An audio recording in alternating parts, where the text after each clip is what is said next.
नमस्कार विद्यार्थी मित्रांनो, आपण आजच्या व्हिडिओमध्ये स्वाध्याय 23.2 पाहणार आहोत. प्रश्न पहिला दिला आहे आपल्याला याच्यामध्ये. एका वर्तुळाकृती बागेची परिमिती 108, तर त्या बागेचे क्षेत्रफळ किती? ओके. तर बाग कशी तुमची अर्धवर्तुळाकार, बघा अर्धवर्तुळाकार बाग आहे अशी. तर ह्याच्या परिमितीचा फॉर्म्युला जर बघितला आपण, बघा 2πr हे जे आहे हे पूर्ण वर्तुळाची परिमिती आहे बरं का. 2πr याला 2 भाग द्या म्हणजे तुम्हाला इथून इथपर्यंतचा भाग मिळेल पाय आर, आणि प्लस ही एक रेडियस आहे आणि ही एक रेडियस, म्हणजे याच्यात 2 रेडियस तुम्हाला ॲड करायच्या, तर तुम्हाला पूर्ण परिमिती मिळेल. ओके. तर तुम्हाला अर्धवर्तुळाकृती बागेची परिमिती दिली आहे 180 बरोबर. हे इथं आहे पाय आर आणि हे 2 टाईम आर. चला, हे आर तुम्हाला बाहेर पण काढता येतं कॉमनमध्ये किंवा असं ठेवलं तरी चालतं. चला, पायची किंमत 22/7 गुणिले आर प्लस 2 आर. तुम्हाला आर काढायचं आहे बरं का. आर काढून तुम्हाला वर्तुळाचं क्षेत्रफळ एरिया काढायचं आहे. क्षेत्रफळाचं सूत्र आहे पाय आर वर्ग. ओके. पायची किंमत आहे, तुमच्याकडं आर नाही आहे तर आर तुम्हाला इथून मिळणार आहे, हे इथं आहे 180. चला, इथं काय करता येतं बघा, हे जे आर आहे का आर ते कॉमनमध्ये आहे 2 ठिकाणी, तर तुम्हाला आर बाहेर काढता येतं. आर जर बाहेर काढलं तर इथं राहिलं तुमच्याकडं 22/7 प्लस इथं राहिलं तुमच्याकडं 2. आरला मी बाहेर काढलं कॉमनमध्ये, इकडं आहे 180.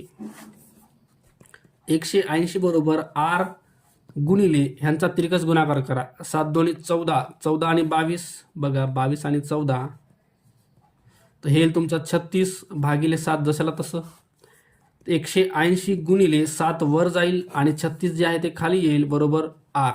ओके. तर 36च्या पाड्यामध्ये 180 येतं बघा. 36 5 180, बघा 36 गुणिले 5 180. ओके. उरलं 5 आणि 7, 5 आणि 7चा गुणाकार करा, तुम्हाला त्रिज्या मिळून जाईल आर. 5 7 35. ओके. तुम्हाला आर भेटले. आता तुम्हाला याचं क्षेत्रफळ काढता येतं बरं का. क्षेत्रफळाचं सूत्र आहे पाय आर वर्ग. पायची किंमत 22/7 आणि आरचा वर्ग म्हणजे 35, हे तुम्हाला 2दा लिहायचं आहे, त्याचा वर्ग आहे. 7 भाग द्या, 7 5 35. चला, 22 5 110 आणि हे 35 गुणाकार करून घेऊ आपण यांचा. 35 आणि 110, 11 गुणा 11 5 55ला 5, 7 4 5, 11 3 33 आणि 5 38. हे शून्य शेवटचं देऊन टाकू आपण. 3850 हे तुमचं वर्तुळाचं अर्धवर्तुळाचं क्षेत्रफळ येईल. 3850. तर पर्याय 1 हे तुमचं उत्तर असेल. प्रश्न क्रमांक 2 दिला आहे बघा. इथं तुम्हाला एक आकृती दिली आहे. ह्याच्यामध्ये हा जो त्रिकोण आहे हा समभुज दिला आहे. प्रत्येक बाजू 8 आहे, हे पण 8 आहे. ओके. तर संपूर्ण आकृतीचे क्षेत्रफळ किती? म्हणजे हे एक समभुज त्रिकोण आहे, समभुज त्रिकोणाचे क्षेत्रफळ अधिक हे अर्धवर्तुळ आहे, अर्धवर्तुळ ह्याचे क्षेत्रफळ. ओके. समभुज त्रिकोणाचे क्षेत्रफळ आहे वर्गमुळात 3/4 गुणिले बाजूचा वर्ग, बाजूचा वर्ग अधिक अर्धवर्तुळाचं क्षेत्रफळ आहे. वर्तुळाचं क्षेत्रफळ जे आहे का पाय आर स्क्वेअर, त्याला 2 तुम्हाला भाग द्यायचा आहे, तर तुम्हाला अर्ध्या वर्तुळाचं क्षेत्रफळ मिळेल. चला, किमती टाकून देऊ. 3/4 गुणिले बाजू. आता याच्यात बाजू दिली आपल्याला, बाजू किती 8 आहे, 8चा वर्ग अधिक इथं आर, तुम्हाला आर जे आहे का ते 8 दिलंय. 8 जे आहे का ते पूर्ण व्यास आहे. तुमची त्रिज्या किती असणार आहे? 4 असणार आहे. चला, जर त्रिज्या तुमची 4 असेल तर पायची किंमत 3.14 घ्या बरं का. कारण 22/7 जर घेतलं तर 7 4ला भाग जाणार नाही. ओके. गुणिले आरचा वर्ग. आर किती तुमचं 4 आहे, 4चा वर्ग करायचा आहे आणि खाली 2 आहे तुमच्याकडं. ओके. चला, इथं वर्गमुळात 3 गुणिले 8चा वर्ग 64, खाली 4 आहे, प्लस 3.14 गुणिले 4चा वर्ग 16 आणि खाली 2 आहे.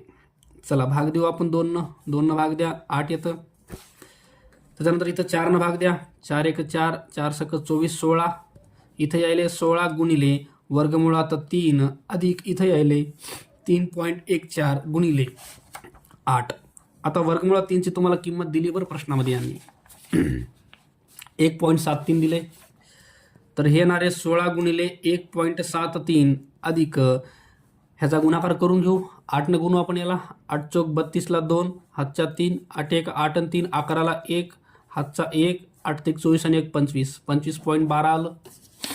ह्यांचा गुणाकार करू. 16 त्रिक 48ला 8, हातचे आले 4, 16 7 112 आणि 4 116ला 6, हातचे आले 11, पॉईंटला पॉईंट. 16 1 16 आणि 11 17, 27 येईल हे तुमचं 27.68 आणि हे आले तुमचं 25.12. ओके, दोघांची बेरीज करू आपण. 27 68 आणि हे आहे तुमचं 25.12. 0 हातचा 1 8, 2 हातचा 1 5. तर तुमचं उत्तर यायले 52.80 हे तुमचं उत्तर यायले. ओके, तर बघू पर्याय दिले आपल्याला. 52.80 चौरस सेमी हे तुमचं उत्तर असेल. प्रश्न क्रमांक 3 दिलाय. 20 सेमी बाजू असलेल्या चौरसाचे क्षेत्रफळ हे 20 सेमी कर्ण असणाऱ्या चौरसाच्या क्षेत्रफळाच्या किती पट आहे? ओके, तर बघा 20 सेमी बाजू असलेल्या चौरसाचे क्षेत्रफळ असणार आहे तुमचं बाजूचा वर्ग आणि 20 सेमी कर्ण असणाऱ्या चौरसाच्या तुम्हाला चौरसाची बाजू काढावी लागेल बरं का इथं. चला ह्याची बाजू काढू आपण. ह्याचा कर्ण जो आहे तुम्हाला तो दिलाय तुम्हाला 20. ओके, ही बाजू आणि ही बाजू तुम्हाला काढायची आहे. इथं पायथागोरस वापरा. पायथागोरसनुसार 20चा वर्ग कर्ण वर्ग बरोबर पाया वर्ग अधिक उंची वर्ग. हे 400, हे झालं 2 टाईम x वर्ग. 2 भाग द्या, हे झालं तुमचं 200 बरोबर x वर्ग. वर्गमूळ घेतलं तर x बरोबर ह्याचं वर्गमूळ घेतलं तर काय येईल बघा, किंवा असंच ठेवून द्या याला वर्गमुळात 200 ठेवून द्यालो बरं मी. बाजू किती आली आहे? वर्गमुळात 200. आता ही जी बाजू आहे ती तुमच्या अगोदरच्या चौरसाची आहे आणि खाली जे टाकवलं मी ती ह्या चौरसाची बाजू आहे. वर्गमुळात 200 बाजूचा वर्ग. आता ह्याची बाजू किती होती? 20चा वर्ग आणि खाली आले तुमचं वर्गमुळात 200चा वर्ग. आता ह्याच्यामध्ये बघा ह्याचा तुम्हाला वर्ग करावा लागणार आहे. ह्याचा वर्ग यायला तुमचा 400 आणि ह्याचा जर वर्ग काढायला गेलो आपण तर वर्गमूळ आणि वर्ग कटला, राहिलं फक्त 200. 200 भाग द्या 2. ओके, तर 2 पट यायले तुमचं हे बरं का. 2 पट म्हणजे काय यायले? दुप्पट उत्तर यायले. तर पर्याय दिले बघा आपल्याला काय याच्यात? दुप्पट. पर्याय 2 हे उत्तर असेल. प्रश्न क्रमांक 4 दिलाय. एका त्रिकोणाकृती शेताच्या बाजूची लांबी अनुक्रमे 11, 60 व 61 आहे. तर शेतात 10 रुपये प्रति मीटर प्रमाणे हिरवळ लावण्याचा खर्च किती? आता हे जे त्रिकोण आहे का तुमचा त्याच्यामध्ये तुम्हाला बाजू दिल्यात 11, 60 आणि 61. ओके, जर तुम्हाला तिन्ही पण बाजू दिल्या असतील तर याच्यामध्ये तुम्हाला हिरोन्स फॉर्म्युला वापरता येतो बरं का. किंवा याच्यामध्ये हा काटकोन त्रिकोण पण येतो. याच्यामध्ये तुम्ही half into base into height हे पण सूत्र वापरता येईल तुम्हाला. कारण याच्यामध्ये काटकोन येतो बरं. याच्यामध्ये इथं काटकोन येऊ शकतो. काटकोन येतो का नाही हे आपल्याला पहिले पाहावं लागणार आहे. त्याच्यासाठी आपल्याला पायथागोरियन ट्रिपलेट इथं वापरून बघावं लागणार आहे. म्हणजे सगळ्यात मोठी बाजू कोणती आहे? 61. 61चा वर्ग बरोबर 11चा वर्ग अधिक 60चा वर्ग. हे जर येत असेल इक्वल तर इथं 90 कोण आहे बरं का. 61चा वर्ग करू आपण. 1 6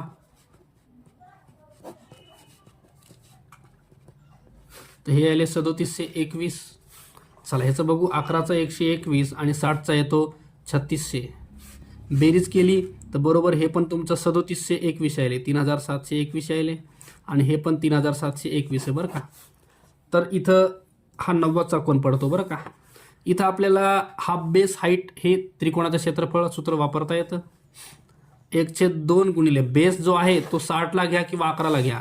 60ला घेऊ आपण आणि हाईट जे आहे ते मी 11ला घ्यालोय. 2 भाग द्या, हे 30 येतं. 11 3 33 आणि 0 म्हणजे 330 चौरस मीटर हे तुमचं काय झालं? क्षेत्रफळ झालं बरं का. आता त्यांनी म्हणले 10 रुपये प्रति मीटरचा खर्च आहे 10 रुपये.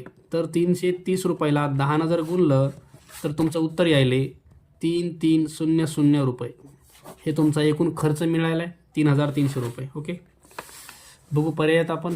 3300 पर्याय 1 उत्तर आहे. प्रश्न क्रमांक 5 दिलाय. एक समभुज त्रिकोणाची बाजू 18 सेमी असल्यास क्षेत्रफळ किती? बघा क्षेत्रफळाचं सूत्र आहे वर्गमुळात 3/4 गुणिले बाजूचा वर्ग. ओके, वर्गमुळात 3/4 गुणिले बाजू किती तुमची 18 आहे. 18चा वर्ग म्हणजे 18 गुणिले 18. ओके, 2 भाग द्या, 2 4 92 18, 2 भाग द्या 92 18, तुमचं यायले 9 आणि 9 81 वर्गमुळात 3. ओके, तर 81 वर्गमुळात 3 चौरस हे सेमीमध्ये आहे, चौसेमी, हे तुमचं उत्तर येईल पर्याय 4. प्रश्न क्रमांक 6 दिला आहे आपल्याला. एका आयताच्या 4ही कोपऱ्यांवर फुलांचे ताटवे लावलेले आहेत, तर त्या आयताच्या उर्वरित भागाचे क्षेत्रफळ किती? बघा, हे जे मधला भाग आहे ह्याचं क्षेत्रफळ आपल्याला काढायचं आहे. ओके, तर पहिले आपण आयताचं क्षेत्रफळ काढूया. आयताचे क्षेत्रफळ, ओके, आणि आयताचं क्षेत्रफळ काढल्यावर त्याच्यामधून आपण मायनस करायचे हे 4 ताटवे. हे जर 4 ताटवे जोडले तर एक वर्तुळ बनतं. वर्तुळ म्हणजे आपल्याला वर्तुळाचं क्षेत्रफळ मायनस करायचं आहे. ओके, पूर्ण आयताचं क्षेत्रफळ काढा, त्याच्यामधून हे जे 4 ताटवे मिळून एक वर्तुळ बनतं. वर्तुळाचं क्षेत्रफळ मायनस करा, तुम्हाला उर्वरित भागाचे क्षेत्रफळ मिळेल. ओके, आता आयताची लांबी किती आहे बघा, हे 10 7 आणि 7, 7 आणि 7 14 आणि 10, हे पूर्ण तुमचं यायले 24. लांबी तुमची यायली 24 गुणिले रुंदी 7 आणि 7 14 आणि 4 18, तर रुंदी यायली तुमची 18. क्षेत्रफळ काढून घेऊ आयताचं लगेच. 18 चौक 72ला 2, हातच्या आले 7, 18 दोन्ही 36 आणि 7 36 43, तर हे आले तुमचं 432 चौरस सेमी. ओके, चला वर्तुळाचं क्षेत्रफळ काढूया. वर्तुळाची त्रिज्या जी आहे का ती 7 आहे बरं का, 7. तर वर्तुळाचं क्षेत्रफळ आहे पाय आर वर्ग. पायची किंमत 22 भागिले 7 गुणिले आर किती आहे तुमचा 7 आहे, 7चा वर्ग म्हणजे 7 गुणिले 7, 7 7 कटलं 22 7, हे आले तुमचं 154. ओके, चौरस सेमी. आता तुम्हाला काय करायचे, उर्वरित भागाचे क्षेत्रफळ काढायचे. तर त्याच्यासाठी तुम्हाला जे आयताचं आले एकूण 432, त्याच्यामधून वर्तुळाचं मायनस करायचे. बघा, 432 मधून 154 आपण वजा करू. 12 मधून 4 गेले 8, इथं 2 उरले, इकडे 1 दिला होता, 3 उरले, इथं 1 दिला. 12 मधून 5 गेले 7 78, आणि 3 मधून 1 गेला 2, तर हे तुमचं 278 चौरस सेमी. ओके, पर्याय 4 दिलाय, हे तुमचं उत्तर आहे. प्रश्न क्रमांक 7 दिलाय तुम्हाला. 7 मध्ये बघा, ह्या आकृतीमध्ये छायांकित भाग हा मधला भाग काढायचा आहे तुम्हाला. ओके, त्यांनी सांगितले काय, वर्तुळाची त्रिज्या 7 आहे, म्हणजे इथून इथपर्यंत 7 अंतर आहे. हे 7 आणि इकडचं हे इकडची त्रिज्या 7, तर टोटल जे चौरस आहे, चौरसाची बाजू किती आली तुमची, ही आली 14 सेमी. बरं का, बघा आपण आकृती काढून घेऊ वाटलं तर. हे तुमचा चौरस आहे, मधामध्ये हे एक वर्तुळ आहे, हे दुसरा वर्तुळ आणि हे एक वर्तुळ. ओके, आता यांनी सांगितलं की वर्तुळाची त्रिज्या 7 आहे, हे 7 आणि हे 7, तर टोटल चौरसाची बाजू किती झाली, 14 झाली, 14. ओके, हे झालं तुमचं 14 सेमी, 7 आणि 7. तर पहिले आपण चौरसाचं क्षेत्रफळ काढूया. चौरसाचे क्षेत्रफळ बरोबर बाजूचा वर्ग, तर बाजू आहे तुमची 14, 14चा वर्ग केला, हा येतो 196 चौरस सेमी. ओके, आता ह्या ज्या पाकळ्या आहेत, 1 1 2 3 4, ह्या तुम्हाला काढून टाकायच्यात आणि मधल्या छायांकित भागाचं क्षेत्रफळ काढायचं. ओके, ह्या 4 जर पाकळ्या जोडल्या तर एक वर्तुळ बनतं. बरं का, म्हणजे तुम्हाला वर्तुळाचं क्षेत्रफळच वजा करायचं. वर्तुळ क्षेत्रफळाचं सूत्र आहे पाय आर वर्ग. पायची किंमत 22 भागिले 7 आणि आरचा वर्ग, आर किती तुमचं 7, 7चा वर्ग म्हणजे 7 7 दोनदा लिहिलो, 7 7 कटलं 22 7, हे आलं तुमचं 154.